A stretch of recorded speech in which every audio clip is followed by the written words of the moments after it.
ಭಗವಾನ್ ಶ್ರೀ ಕೃಷ್ಣ ಹುಟ್ಟಿದ ದಿನವನ್ನು ಶ್ರೀ ಕೃಷ್ಣ ಜನ್ಮಾಷ್ಟಮಿ ಎಂದು ಕರೆಯುತ್ತಾರೆ. ಶ್ರೀ ಕೃಷ್ಣನ ಜನ್ಮ ಹೇಗೆ ಆಯಿತು ಎಂದು ನಿಮಗೆ ತಿಳಿದಿದೆಯಾ? ಅಧರ್ಮದ ಅಳಿವಿಗಾಗಿ ಹಾಗೂ ಧರ್ಮ ಸ್ಥಾಪನೆಗಾಗಿ ಶ್ರೀ ಮಹಾವಿಷ್ಣುವು ತನ್ನ 8ನೇ ಅವತಾರದಲ್ಲಿ ಕೃಷ್ಣನಾಗಿ ಜನ್ಮ ತಾಳುತ್ತಾರೆ. ಪ್ರಭು ಶ್ರೀಕೃಷ್ಣನ ತಂದೆಯ ಹೆಸರು ವಸುದೇವ, ತಾಯಿ ದೇವಕಿ. ಹಾಗಾಗಿ ಶ್ರೀಕೃಷ್ಣನನ್ನು ನಾವು ವಾಸುದೇವ ಎಂದು ಕೂಡ ಕರೆಯುತ್ತೇವೆ. ಹಾಗೆಯೇ ಸೋದರ ಮಾವ ಕಂಸ. ಈ ಕಂಸನು ಮಥುರೆಯ ರಾಜ್ಯಾಡಳಿತವನ್ನು ತನ್ನ ಸೌಪರ್ತಿಕೆಗೆ ತೆಗೆದುಕೊಳ್ಳಲು ತನ್ನ ತಂದೆಯಾದಂಥ ಉಗ್ರಸೇನನ್ನು ಕೂಡ ಬಂಧಿಸಿಡುತ್ತಾನೆ. ಸಹೋದರಿ ದೇವಕಿಯ ವಿವಾಹವಾದ ನಂತರ ಮೆರವಣಿಗೆ ಹೊರಟಾಗ ಅಶರೀರವಾಣಿ ಒಂದು ಕೇಳಿಸುತ್ತದೆ. ಅದು ಕಂಸನಿಗೆ ದೇವಕಿ ಹಾಗೂ ವಸುದೇವರ ಮಕ್ಕಳಲ್ಲಿ 8ನೆಯ ಮಗುವಿನಿಂದ ನಿನ್ನ ಸಂಹಾರವಾಗುವುದೆಂದು ತಿಳಿಸುತ್ತದೆ.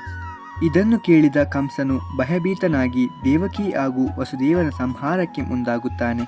ಆಗ ಸಹೋದರಿ ದೇವಕಿಯು ಕಂಸನಲ್ಲಿ ಜೀವ ಭಿಕ್ಷೆಯನ್ನು ಬೇಡುತ್ತಾ ತನಗೊಟ್ಟುವ ಎಲ್ಲ ಮಗುವನ್ನು ನಿನಗೊಪ್ಪಿಸುವುದಾಗಿ ಮಾತು ಕೊಡುತ್ತಾಳೆ.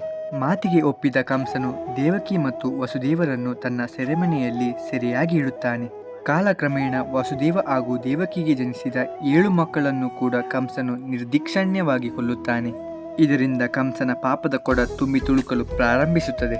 ಈ ಸಮಯದಲ್ಲಿ ಅಂದರೆ ಶ್ರಾವಣ ಮಾಸದ ಕೃಷ್ಣ ಪಕ್ಷದ ಅಷ್ಟಮಿಯ ತಿಥಿಯಂದು ಮಧ್ಯರಾತ್ರಿಯ ರೋಹಿಣಿ ನಕ್ಷತ್ರದಲ್ಲಿ ಶ್ರೀಕೃಷ್ಣನ ಜನನವಾಗುತ್ತದೆ.